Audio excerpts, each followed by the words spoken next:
할렐루야. 오늘 7월 15일 수요일 날짜입니다. 오늘 본문 말씀은 시편 147편 12절에서 20절 말씀 보도록 하겠습니다. 예루살렘아 여호와를 찬송할지어다. 시온아 내 하나님을 찬양할지어다.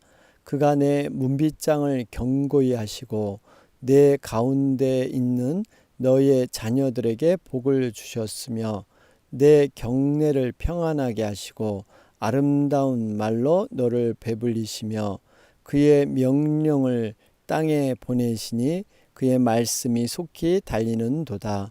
눈을 양털같이 내리시며 서리를 재같이 흩으시며 우박을 떡 부스러기 같이 뿌리시나니 누가 능히 그의 추위를 감당하리요. 그의 말씀을 보내사 그것들을 녹이시고 바람을 불게 하신즉 물이 흐르는도다. 그가 그의 말씀을 야곱에게 보이시며 그의 율례와 규례를 이스라엘에게 보이시는도다.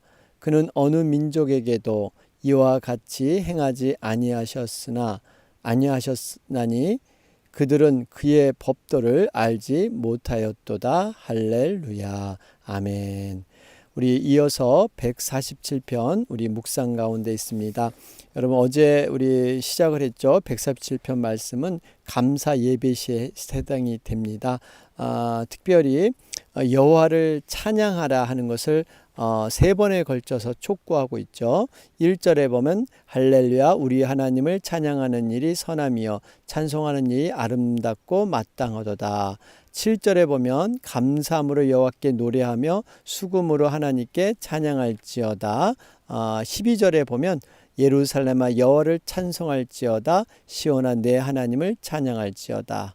이렇게 세 부분으로 이렇게 나뉘어면서 찬양을 이렇게 촉구하고 있습니다. 특별히 이 배경은 여러분 우리 성전 재건을 배경으로 하고 있습니다.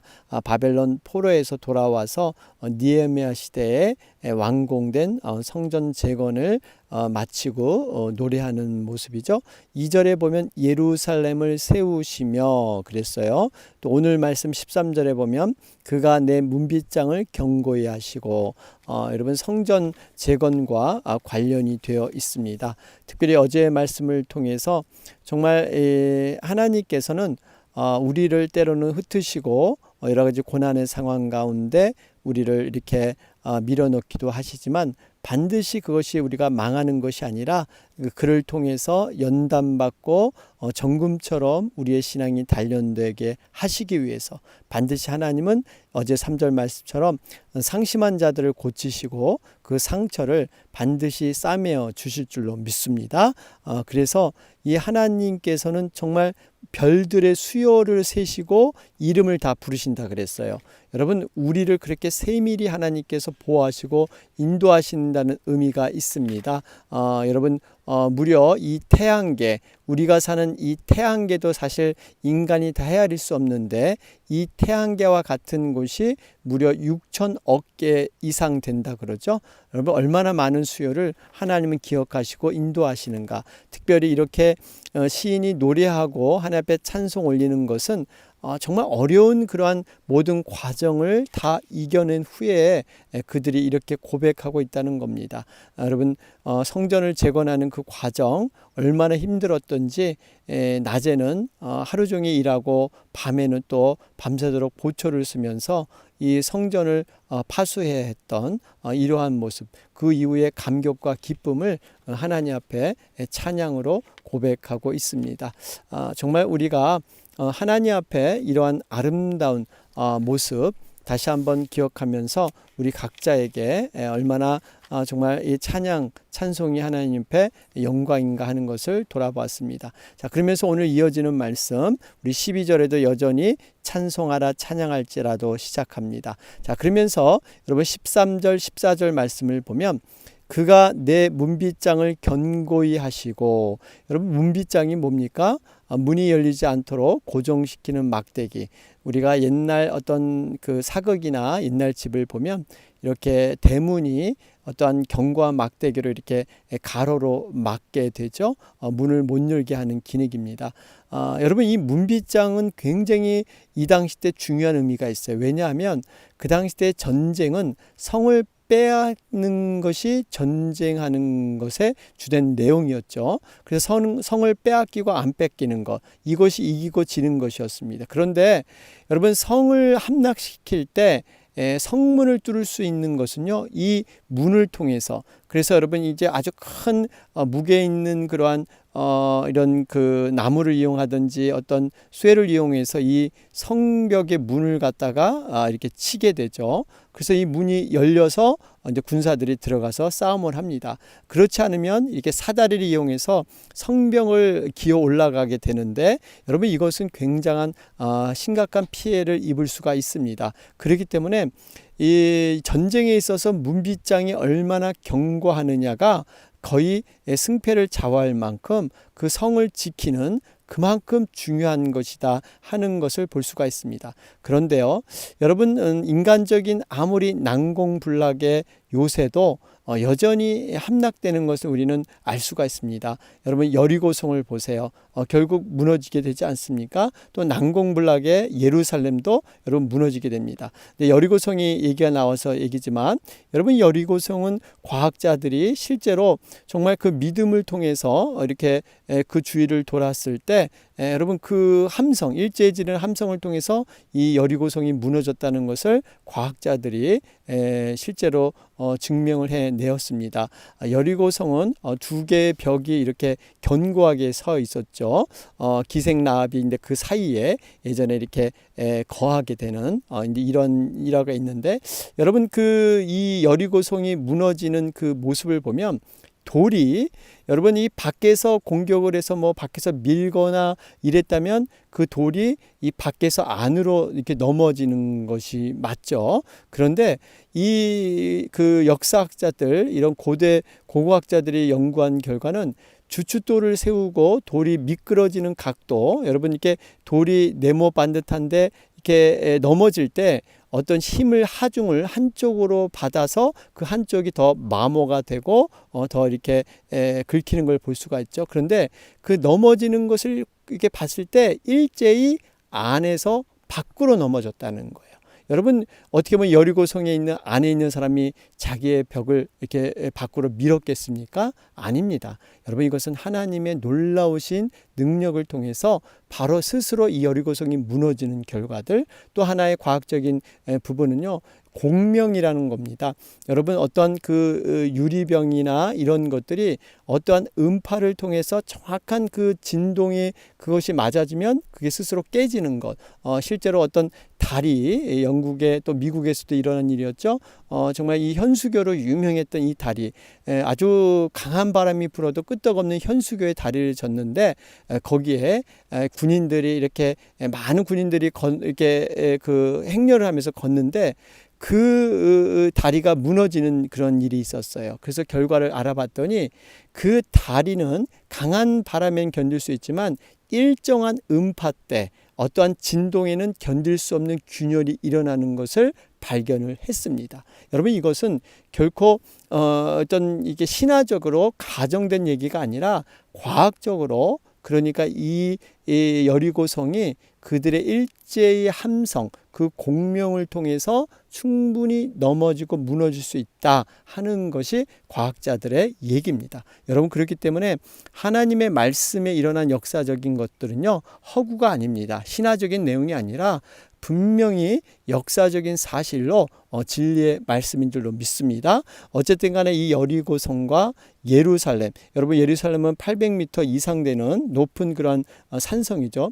여러분, 이런 성들은 우리가 이렇게 평온한 어떤 평지 속에 세워진 성이 아닙니다. 여러분, 난공불락, 그러니까 아주 높은 요새, 보기만 해도 아찔한 산 위에 이렇게 올라 있는 그러한 이 성들, 정말 함락하기 어려운 그러한 성들이죠. 그런데 인간들이 만든 성은요, 다 무너지고 함락되는 경험들이 있습니다. 결국 무슨 의미예요? 하나님께서 정말 그 문빗장을 견고히 지키시고 그 성을 파수해 줘야만 여러분 안전하게 될 줄로 믿습니다. 솔로몬은 이런 고백을 해요. 잠언 18장에 여호와의 이름은 견고한 망대라 의인은 그리로 달려가서 안전함을 얻느니라. 여러분 하나님만이 견고한 그런 망대인 줄로 믿습니다. 여러분 막아주시고 견고하게 하시는 복, 여러분 이것이 얼마나 중요한지 봅니다. 이 아무리 물새 틈 없이 우리가 막고 정말 경비를 하고 어떤 정보를 공유해도요, 이게 뚫릴 수밖에 없어요. 그 좋은 예로 여러분 911 사태, 미국이 얼마나 최첨단의 정보를 갖고 있습니까? 그런데 어떻게 보란 듯이 그 빌딩이 이렇게 무너질 수 있는 대참상, 여러분 인간의 그런 도저히 막을 수 없는 이러한 것을 볼 수가 있습니다. 여러분 그렇기 때문에요, 우리가 간절히 기도해야 될 것은 우리가 국가나 가정이나 교회, 자녀들, 사업, 건강, 우리가 물론 최선을 통해서 이것을 막고 경고하려고 하지만 궁극적으로는 하나님께서 이것을 막아주시고 세워줘야 될 줄로 믿습니다. 특별히 경제의 문제도, 우리가 참 재물의 문제도요, 하나님께서 밖으로 새지 않게 막아주셔야 돼요. 우리가 쌓고 모으는 것이 다가 아닙니다. 여러분 빵빵 밖으로 터지고 사고나고 예상치 않은 그런 지출이 빵빵 나가면요, 이런 게 아무리 모아도 밑빠진 독에 물 붓기. 여러분 그렇기 때문에 하나님께서 이걸 막아주셔야 돼요. 견고하게 세워줘야 됩니다. 바로 이런 하나님을 우리는 더욱더 의지해야 될 줄로 믿습니다. 자, 그러면서 이제 15절에 그의 명령을 땅에 보내시니 그의 말씀이 속히 달리는도다. 여러분 명령이 곧 말씀을 통해서 이 땅 가운데 편만하게 이루어지는데요. 그 말씀대로 어떤 일이 일어나면 16절부터 18절에 이런 사건이 일어난다는 거예요. 18절 보시면 그의 말씀을 보내사 이러잖아요. 이 말씀으로 지금 이 모든 것들을 16절 18절을 움직이고 계시다는 거죠. 무슨 내용입니까? 16절에 눈을 양털같이 내리시며 서리를 재같이 흩으시며 우박을 떡 부스러기 같이 뿌리시나니 누가 능히 그의 추위를 감당하리요. 그의 말씀을 보내사 그것들을 녹이시고 바람을 불게 하신즉 물이 흐르는도다. 여러분 여기 보면 이 눈을 양털같이 서리를 재같이 우박을 떡부스러기같이 뿌리시고 또한 추위로 얼어붙은 것을 다 녹이시고 바람을 불게 하여서 물이 흐르게 하신다, 이렇게 말씀하고 있죠. 여러분 여기서 이 말하는 내용은 어떻게 보면 자연현상을 그대로 얘기하고 있습니다. 어떻게 보면 우리가 보는 것, 특별한 것도 없고 새로울 것도 없는, 누구나 느낄 수 있는, 여러분 그렇잖아요. 봄, 여름, 가을이 오고 봄에는 꽃이 피고 여름에는 그 잎사귀가 무성해지고 가을에는 잎이 떨어지고 겨울에는 또 이렇게 땅이 얼어서 모든 것이 다 이렇게 잠기는, 뭐 이런 그 반복되는 1년의 이러한 사이클, 이런 자연스러운 자연현상들, 여러분 여기서 지금 이 시인은 이 18절에 그의 말씀을 보내사, 그러니까 이 지금 자연의 현상들이 그냥 우연히 저절로 이루어지는 것이 아니라 하나님의 섭리 안에서 그 말씀의 영향력 안에서 움직이고 있음을 발견한 것입니다. 여러분 이러한 그 정말 영적인 예민함, 하나님의 정말 살아계심을 자연을 통해서 발견한다는 것, 여러분 이것은 굉장한 영성의 모습입니다. 여러분 이 누굽니까? 이 어거스틴이 그랬다 그랬잖아요. 이 자연을 보고 또 정말 이 동물들을 보고 이렇게 서로 교감을 나눌 정도로 하나님의 피조물로서 함께 이런 교감을 나눌 정도로 영성이 있었다 하는 얘기가 내려오고 있죠. 여러분 우리가 이것을 통해서 깨닫는 것은요, 우리가 숨쉬고 보고 듣고 느끼는 이런 세상의 영역 안에서 하나님의 통치, 하나님께서 이것을 다스린다. 공기나 바람이나 빛, 어떤 빛 속에서도 이런 모든 것들을 우리가 바라보는 것, 이 모든 것을 하나님과 떼야 뗄 수 없는 우리 일상 속의 평범한 삶에서도 마찬가지라는 거예요. 우리는 흔히들 하나님의 능력, 하나님의 인도하심이면 어떤 이렇게 홍해가 갈라지고 바다가 육지같이 건너야 되고 또 불기둥과 구름기둥, 또 뭐 태양이 멈추고 뭐 이 주먹만한 우박이 떨어지고 이게 죽은 자가 살아나고 죽을 병에 걸린 사람이 정말 이 병이 낫고 뭐 이런 어떤 대단한 큰 일을 통해서만 하나님이 살아계심을 보는데 여러분 그렇지 않습니다. 평범하고 소소한 작은 일에도 하나님의 돌보심과 은혜가 있는 줄로 믿습니다. 여러분 성령의 사역은요 강한 불과 강한 그러한 바람으로도 역사하시지만 잔잔한 물처럼 정말 이 잔잔한 바람처럼 하나님의 역사, 성령의 역사는 일어나기도 한다는 거예요. 그래서 여러분 우리가 평범한 일상 속에서도 우연한 만남, 우연한 기회, 소소한 일에서도 하나님은 살아계셔서 우리와 함께 하시고 하나님의 크신 능력을 아주 자연적인 삶에서 예비하시고 준비하고 계시다는 거예요. 그래서 우리가 모든 삶에서 우리의 믿음의 눈이 열려야 합니다. 하나님께서 이렇게 예비하셔서 모든 걸 준비하셔서 이 구름 조각 여러분 이 엘리야에게 큰 비를 내리기 전에 손바닥만한 구름 조각 이렇게 작은 사인을 보내주시잖아요.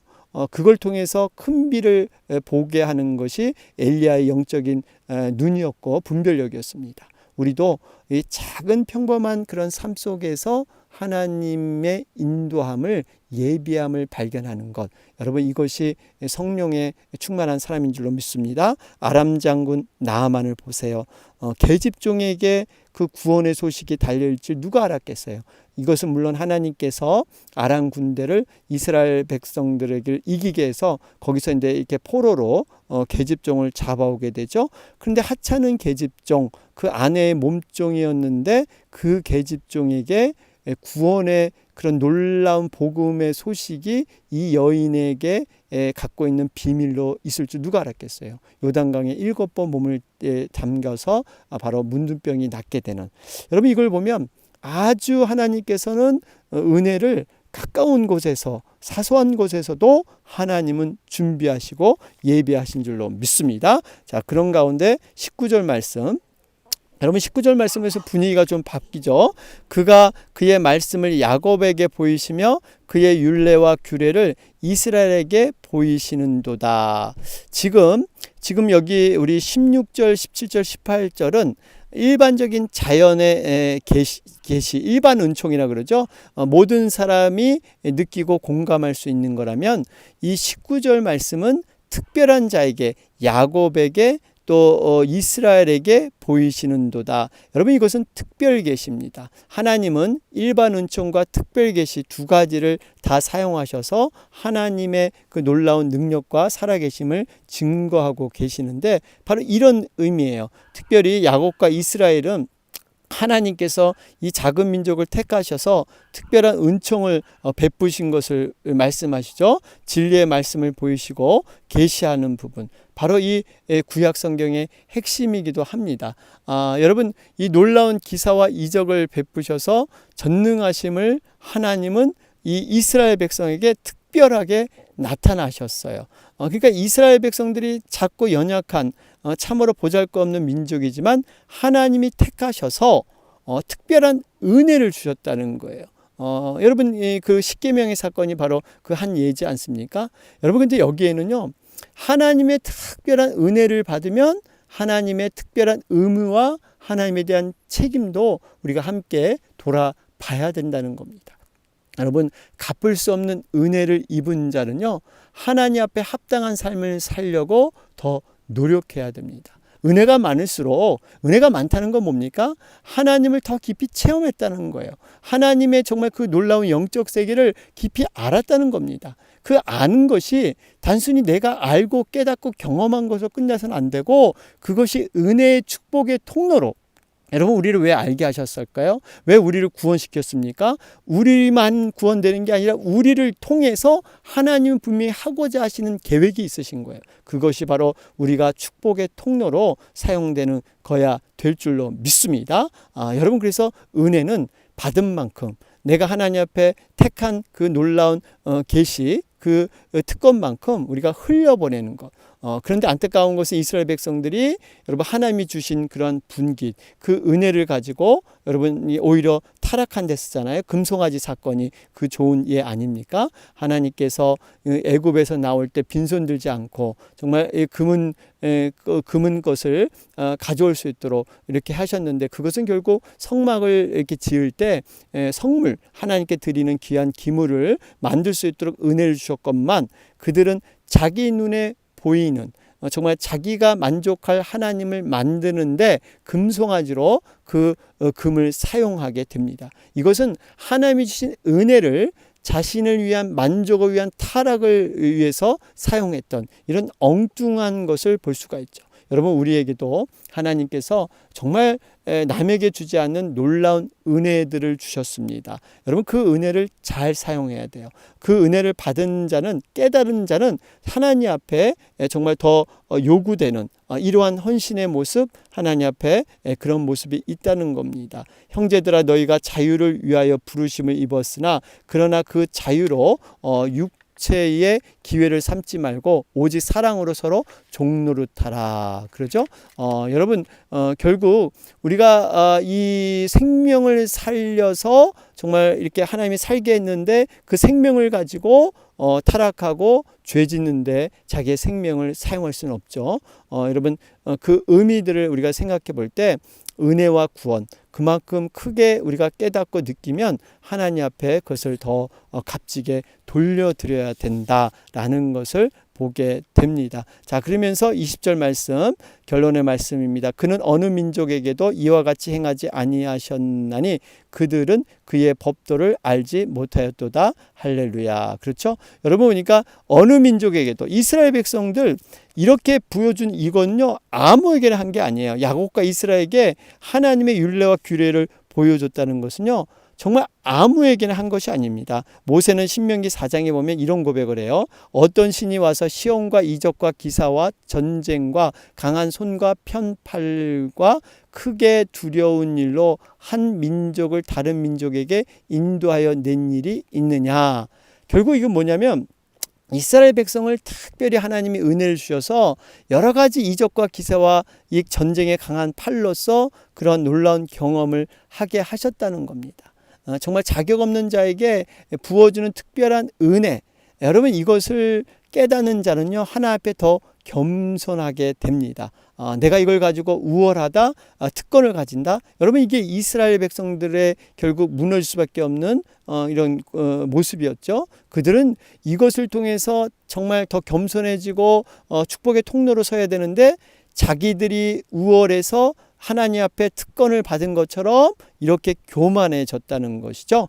여러분, 이것은 결국 하나님의 은혜가 무너지고 사라져 볼 수밖에 없습니다.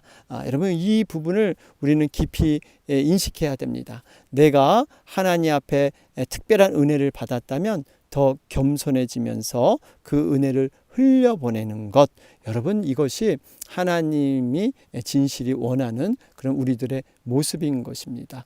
여러분, 오늘 말씀 정리해 보면 만물에 역동하는 하나님의 말씀, 우리가 정말 이 말씀대로 모든 자연의 이치가 움직이고 있고 우리의 인생도 지금 그렇게 말씀 가운데 이렇게 행해지고 있다는 사실입니다. 여러분, 그래서 우리가 나보다, 내 생각과 내 계획과 내 판단보다 말씀을 더 의지해야 됩니다. 말씀이 곧 내 발등상의 등불이고 내가 나가야 될 방향인 것입니다. 그래서 우리가 어떠한 정말 여러 가지 좌절과 혼란의 상황에서 말씀으로 그 중심을 잡아서 우리가 바로 서는 것, 이것만이 우리가 살 길이다. 이것이 신앙인의 모습이다 하는 것을 볼 수가 있습니다. 오늘 수요일 날짜입니다. 이 땅의 모든 교회와 또 우리 선교사님, 선교지를 위해서 함께 기도해 주시기 바랍니다. 여러분, 이제 프레즈너를 위해서도 함께 기도해 주시고요. 또 우리 사모님 건강 회복될 수 있도록 여러분 계속해서 기도해 주시기 바랍니다. 우리 다 같이 기도드리겠습니다. 주의 은혜라 이 자리에 서 있는 것을